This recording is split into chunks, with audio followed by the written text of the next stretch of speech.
Hello and welcome. You're watching To The Point. This morning, the Prime Minister began a regular fortnightly or monthly series of radio talks to the nation. It's a bit like the American president's weekly fireside chat. But what made the first talk particularly significant was its content. For much of the time, the Prime Minister spoke like a moral preacher and not like a politician. He used fables to exhort his audience to know themselves and realize what he called their inner strength. He once again invoked Mahatma Gandhi's championing of cleanliness, but this time he also asked people to buy khadi. It was in many ways not just a different, but perhaps a unique speech from a politician. The question, however, is, was it effective? Will people want to hear more, or is the Prime Minister confusing the nation by trying to sound spiritual rather than political and by offering moral guidance? Over the next 1 hour in this special episode, we shall discuss the Prime Minister's first radio chat with the people of India. And now joining me to discuss the Prime Minister's moral message and whether politicians should attempt to speak on spiritual issues is Congress spokesperson and MP Rajiv Gowda, a member of the Bharatiya Janata Party's National Executive Seshadri Chari, one of India's foremost sociologists Ashish Nandi, Magsaysay award-winning police officer Kiran Bedi, and two of the country's foremost journalists, from Bombay, Siddharth Bhatia, and here with me in studio in Delhi, Nalini Singh.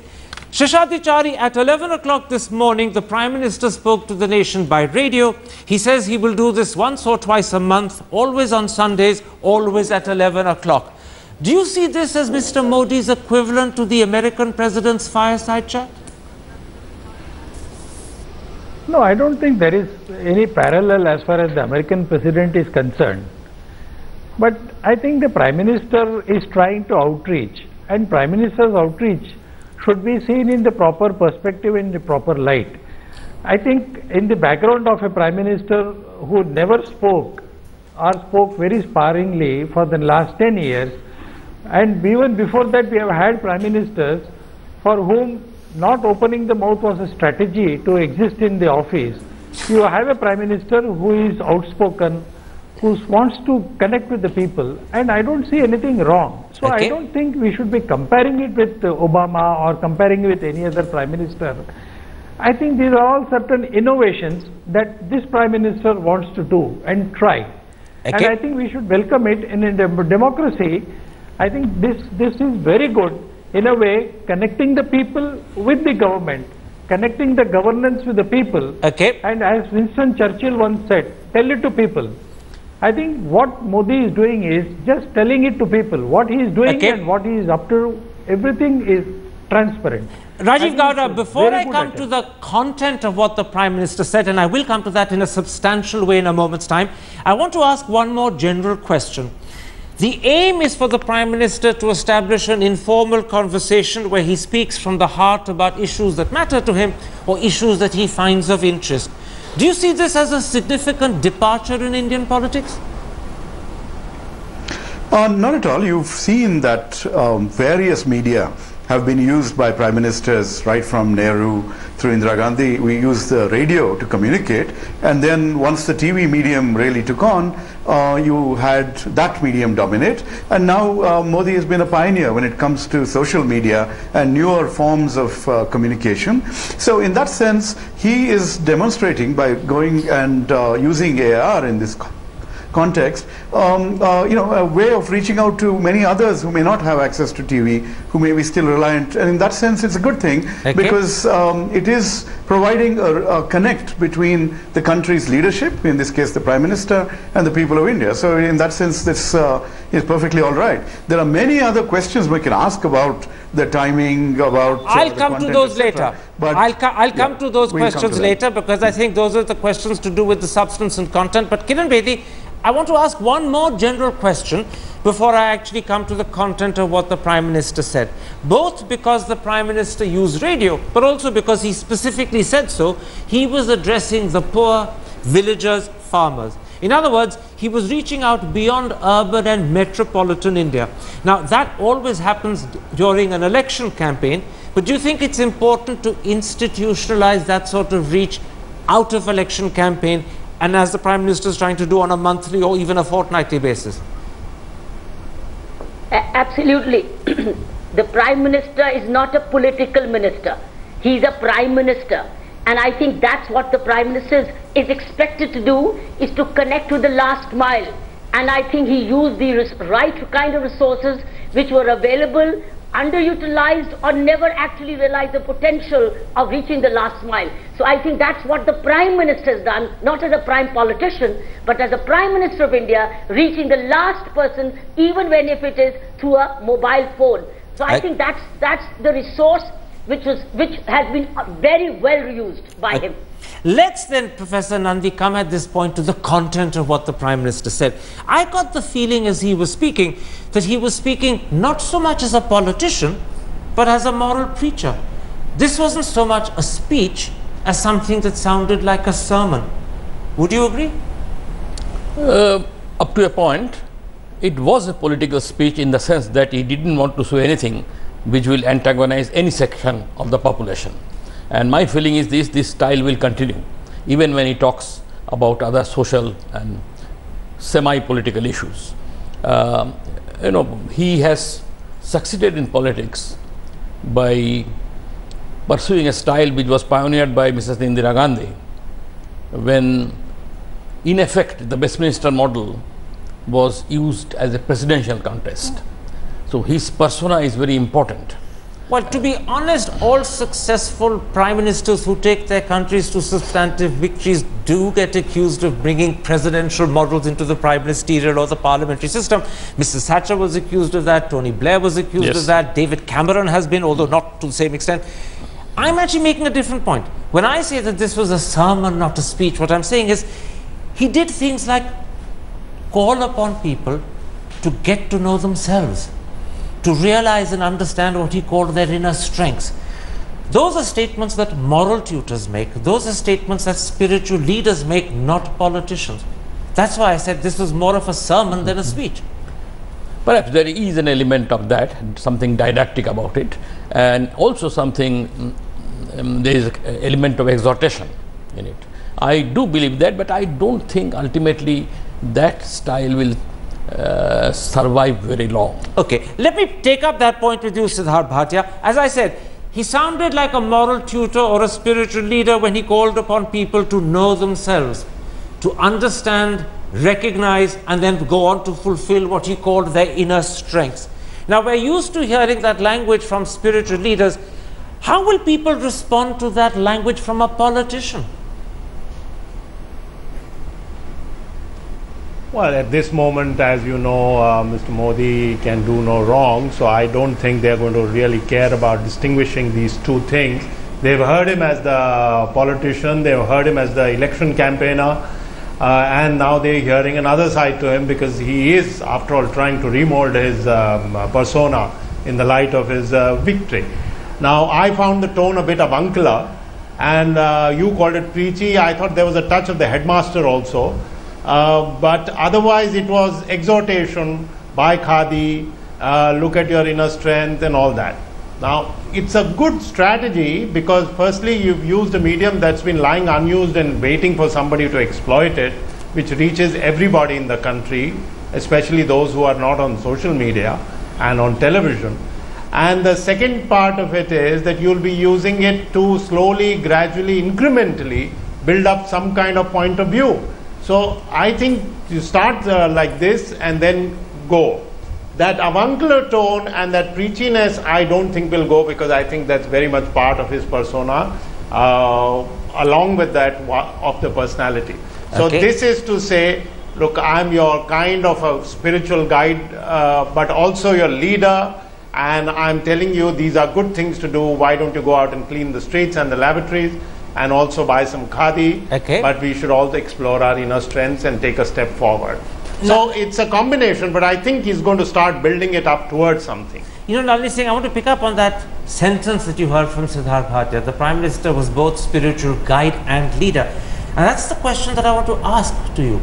Should Prime Ministers try and be spiritual guides or moral preachers, as I originally called it? Should they try and move from a political role to a semi-spiritual role? But isn't there a danger they'll end up confusing their roles and confusing the people they're talking to?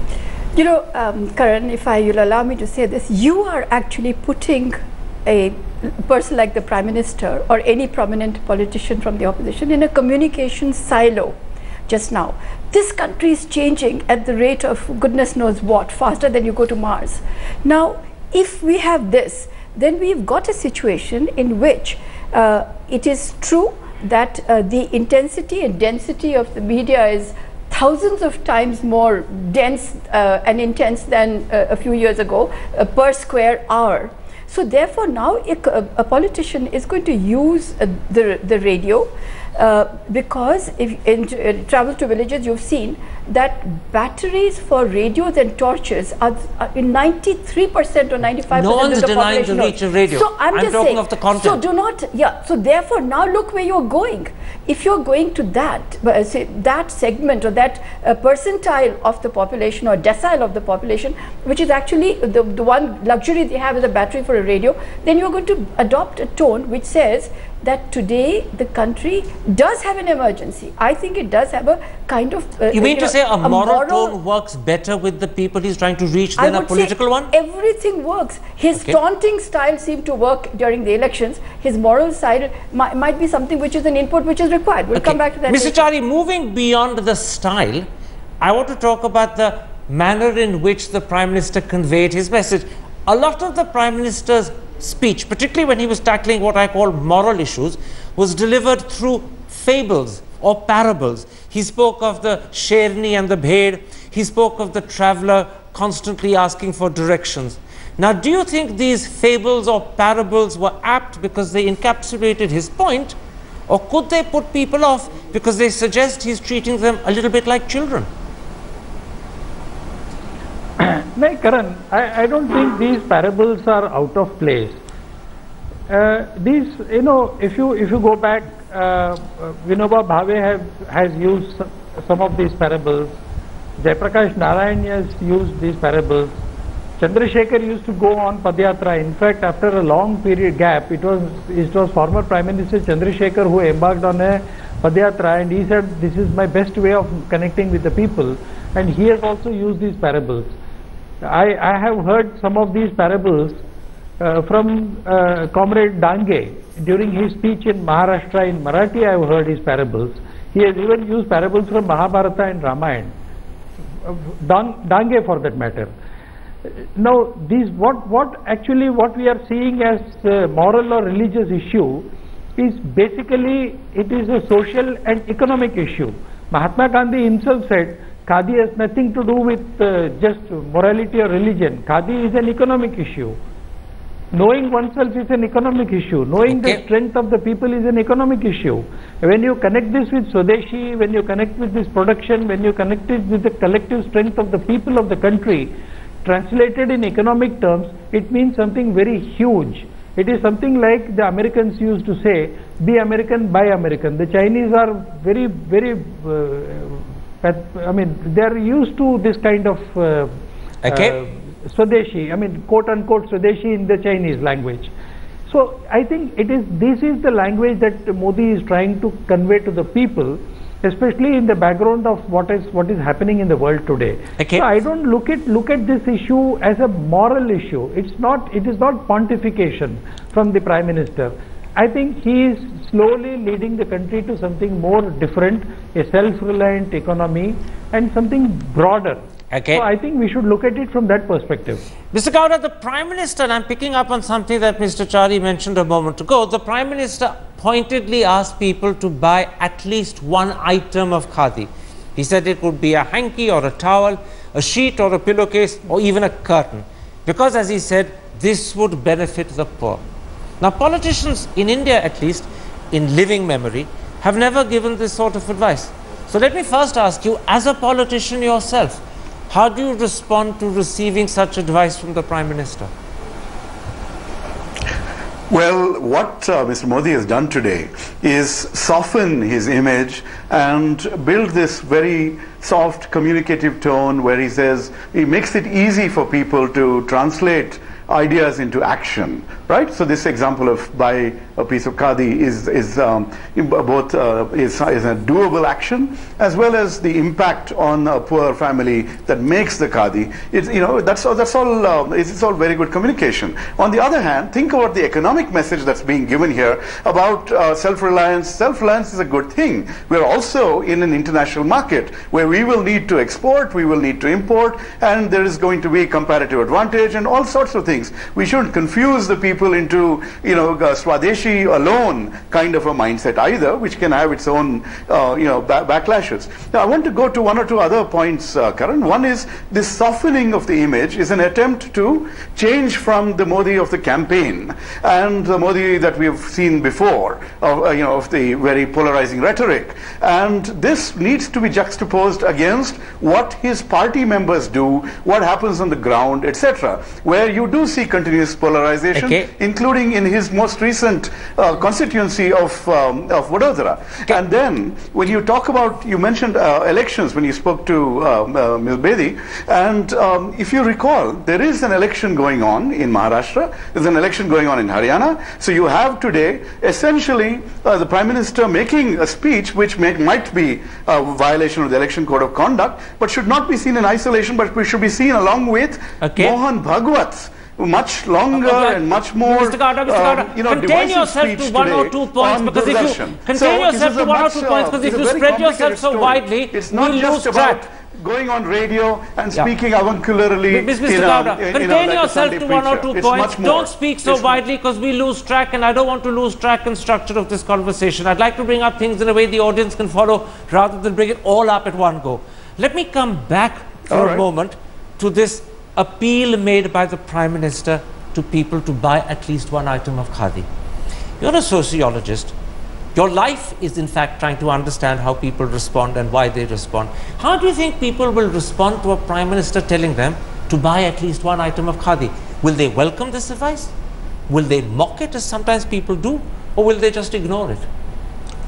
I think they will perhaps think of it as a contradiction and more or less ignore it, because frankly speaking, this comes at a time when the globalized economy of India increasingly is unable to sustain handloom and khadi, and it looks like a loss. Don't forget, the Prime Minister's come from a business community and is a product of the Mahajan culture, and in that culture these kind of what you might call socially loaded choices in economics has no place. So frankly, this, in other words, is a message that will fall on effective deaf ears. Yes, it is also a kind of a how should I say, a consolation prize for the khadi sector. All right. Mrs. Bedi, the Prime Minister also in his speech repeated something that he said yesterday about Swachh Bharat. He explained in considerable detail how he had invited 9 people to join him. He now wants those 9 to invite 9 more. He wants those 9 in turn to invite 9 more again, and so on and so forth. First of all, given that he said he was addressing farmers, villagers and the poor, how effective will this part of the message of getting 9 to invite 9 more be with that level of audience? Very much, Karan. I'm already in the second 9.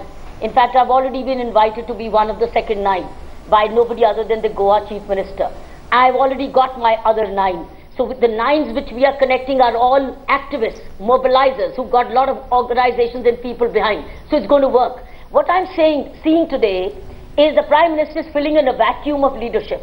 The communication, this is a vacuum, and the vacuum of reaching the last person on the street. Now Mr. Modi has raised his challenges. When he has raised his challenges, he has to communicate to give a buy-in. He has to bring people in. How does he bring people in if the state chief ministers are not connecting?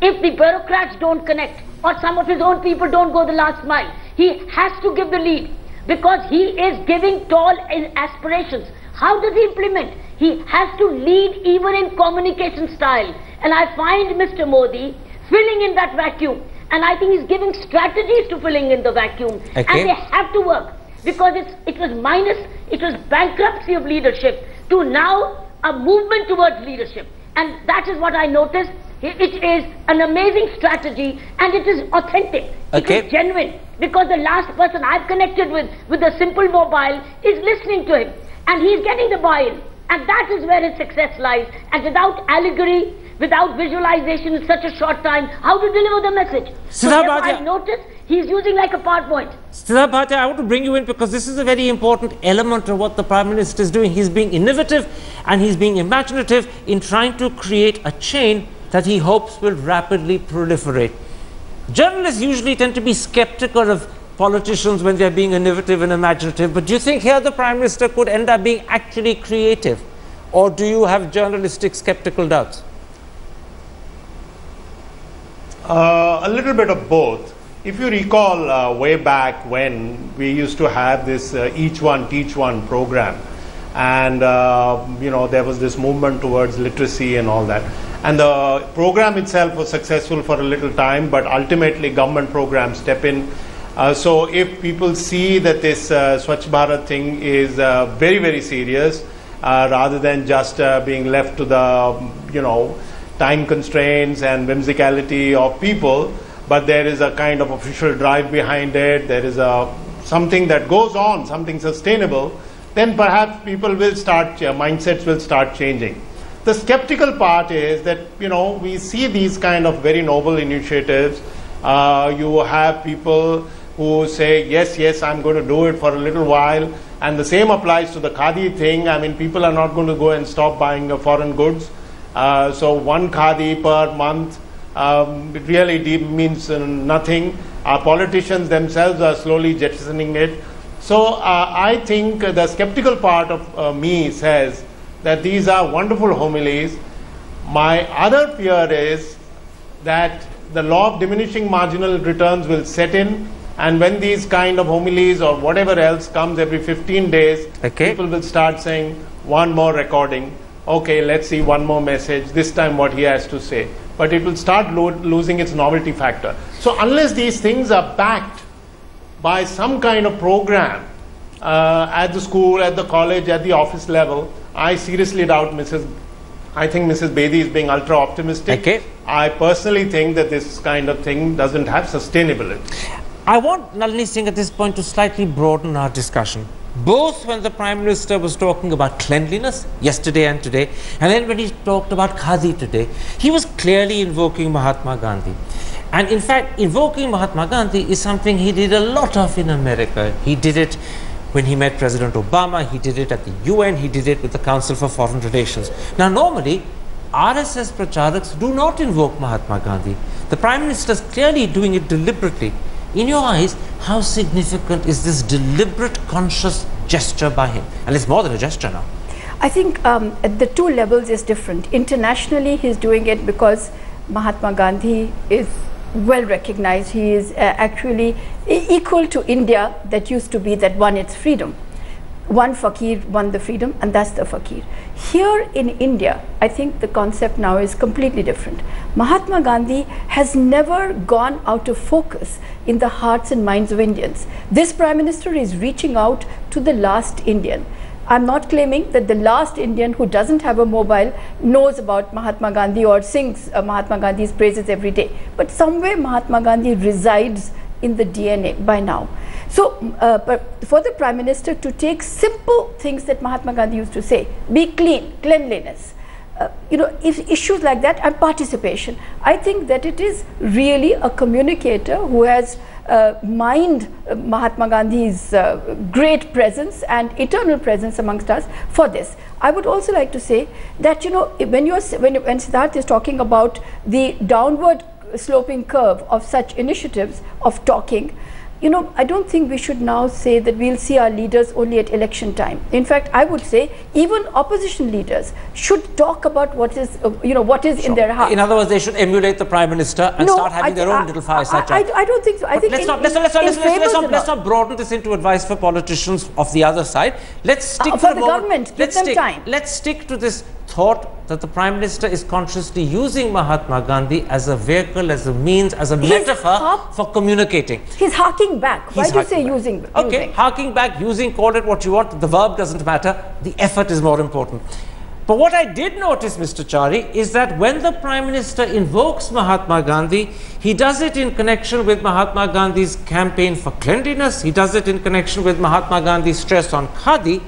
What he doesn't do is to invoke Mahatma Gandhi's championing of ahimsa or Mahatma Gandhi's championing of Hindu-Muslim unity. Neither of those two themes, which were critical to Mahatma Gandhi, have featured either in India in the last 2 days or in America when he was there last week. What do you make of that? No, there are certain things that I wanted to clarify. It is not that RSS Pracharaks don't invoke Mahatma Gandhi. Every RSS Pracharak, rather every RSS person recites Pratasmaran every morning, in which Mahatma Gandhi's name is very much included. So Mahatma Gandhi is not an untouchable for the RSS. It is in fact the RSS which is untouchable for those who think they have got the copyright on Mahatma Gandhi. Nobody has a copyright on Mahatma Gandhi. What about my question? Number one, when we talk of Mahatma Gandhi, we very clearly say certain things are relevant on certain days or certain things are relevant at a certain moment. Today the government has embarked, Prime Minister himself has embarked on a campaign of Clean India. And this is exactly what we all have been noticing on the streets for so many years. I mean, when you are in the car and when you see a man in front of you opening the driver's seat and spitting on the road, you don't think of Hindu-Muslim unity, you don't think of Mars and Moon, you think of cleanliness, and that is exactly what he is trying to reach out to. And even Mahatma Gandhi himself had initiated this idea of charka, spinning wheel, as if to introduce the freedom movement to each and every individual. If you cannot do anything sitting in a remote corner of your village, all that you have to do is spin a wheel and the Britishers will go. It's nothing, it's not a magic that you spin a wheel and the Britishers will go. But it is connecting a great movement to the last person. And this is exactly what he has meant by these programs. But that does not mean that we don't agree with Mahatma Gandhi's ideas as far as Hindu-Muslim unity is concerned. He has spoken about that also. He has also said that even when the question of ISIS recruiting Indian Muslims is concerned, he said Indian Muslims will live for the country, die for the country. All right. So he has been speaking about Hindu-Muslim unity, he has been speaking about all those issues that were dear to the heart of Mahatma Gandhi. But the most important and relevant thing today is cleanliness. The most important and relevant thing today is khadi, you're repeating yourself now. Swadeshi, and these are all symbols. You're repeating. I'm going to stop you. I'm stopping you, Mr. Chari, because you're repeating yourself. I want to bring others in. This, in a sense, is an issue, Mr. Gowda, that connects with the wider point you were making when I stopped you earlier. Let me put it like this. Mr. Chari says that the Prime Minister will bring up aspects of Mahatma Gandhi that are relevant to the day on which he's speaking. Now, today is Dussehra. If khadi is relevant to Dussehra, why is Mahatma Gandhi's stress on ahimsa, or how should I put it, his championing of Hindu-Muslim unity, not relevant to Dussehra? And those were critical elements, not just of Mahatma Gandhi's own political agenda, but there are also, many people believe, critical to the need of India today. So does the Prime Minister's conscious sidestepping of them, and I'm using those words deliberately, worry you? Well, actually, when you put it very well, on a day when good triumphs over evil, we need to talk about cleanliness, not just in terms of cleaning our environment, but in terms of cleaning our minds and hearts, cleaning our behavior, cleaning our political system, cleansing ourselves of communal violence and negative thoughts against other communities. So it could have been a much larger message than just that about cleaning the environment. But this business about embracing Gandhi is just a part of a larger pattern of embracing, all our national heroes. It could be Vivekananda, Sardar Patel, Mahatma Gandhi, and sort of trying to draw them into the RSS pantheon. That's fine. These are ideals for all of us to learn from. Now, on another front, Karan, everyone's talking about this great communication. Yes, it's good, he's reaching out, but let's hope that actions follow these words. In the last decade, we've seen the poorest of the poor, the last mile, essentially being transformed with programs like Narega and getting that social safety net. So we've seen action. Now we're seeing talk. We need to see more action. That's really what we've got to look forward to. Professor Nandi, the Prime Minister has an undoubted right to select which bit of Mahatma Gandhi he wants to talk about. Every individual has a right to do that. You can't say to him, you have to talk about this aspect of Gandhi, not the other. But if you were an Indian Muslim, and I apologize for the provocative question, but I think it's a question many Indian Muslims may be asking themselves. The Prime Minister was silent when his MPs were ranting and raving, and I'm using those words deliberately about love jihad. He was silent when some of his MLAs were saying in public, Muslims shouldn't be allowed to enter Garba festivities over the Navratri festival. And now he's chosen to talk about aspects of Mahatma Gandhi to do with cleanliness and khadi, but not Hindu-Muslim unity at a time when Hindu-Muslim unity is an issue of concern to many people. What will Indian Muslims read from the Prime Minister's selectivity, or am I being just provocative in the question? No, you are not at all being provocative. Frankly, the choice is only two. There are only two possibilities open to us how to interpret this. One, that he is doing it, holding that for a later for some later talk in the same series, because at the moment some elections are pending. So after the elections are over, he will not pull back the war dogs like Adityanaths or love jihadis, anti-life crusaders. The other possibility is this, that he is trying to do a Republican Party kind of use of this war dogs of his, that after the elections, once they serve their purpose, they will be put in the kennels. Nalini, I know you vehemently disagree with my line of questioning. Here's your chance to tell the audience why. I'll tell you how the disabled Indian Muslim is thinking about it. He is saying, wonderful that we were mentioned, the disabled. We are going on and on about the political side of it as if everybody here, Karan, is power hungry. We want political power. Not everyone, not every Muslim is a disabled Muslim. So I'm saying, a minority only let me talk about the disabled. And our Muslim brothers and sisters are part of that community which has got certain challenges. So he did speak about that, and I tell you, representing, you know, if you think of the millions of people, Indians who are absolutely marginalized because they are not disabled, let's at least acknowledge that he spoke about them. We are going to go on about political power. Well, you go on about political power, but I do want to mention, I wasn't talking about political power. Well, I was talking about what message he might be sending to Muslims. Hindu-Muslim is normally invoked in vote bank politics. And therefore, we are back to vote bank politics. He's already talking about 2 elections. I want to broaden our discussion to one further level, because I don't want to get stuck on this issue, Mrs. Bedi.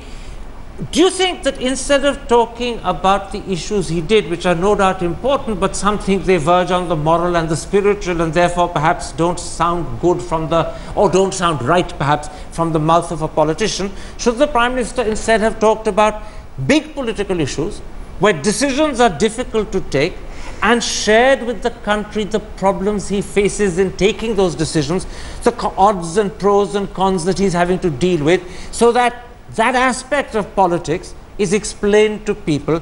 And therefore he could have talked about his attitude to things like ISIL, rehabilitation in Kashmir, structural economic reforms like labor law reforms. All of those are issues he must be agonizing over. Should he have shared some of that difficulty and agony with us, rather than talk as a moral leader? Karan, I think it's a beginning of a long journey. What you've seen is the first preparatory ground. I've observed that he's preparing the ground. He's building and rebuilding the Indian community for sense of ownership and responsibility. He is in a way trying to tell them he will bring in these problems, and that's why he's openly saying, send me your ideas, send me your issues, I will then offer you solutions, and even mention the author of the idea and author of the problem. I think what he's trying to do is, at the moment, knit India. He's trying to build a social character which is scattered right now. And once it is built, he can then put the problem right up front and say, this was the challenge and this was the solution which I'm offering.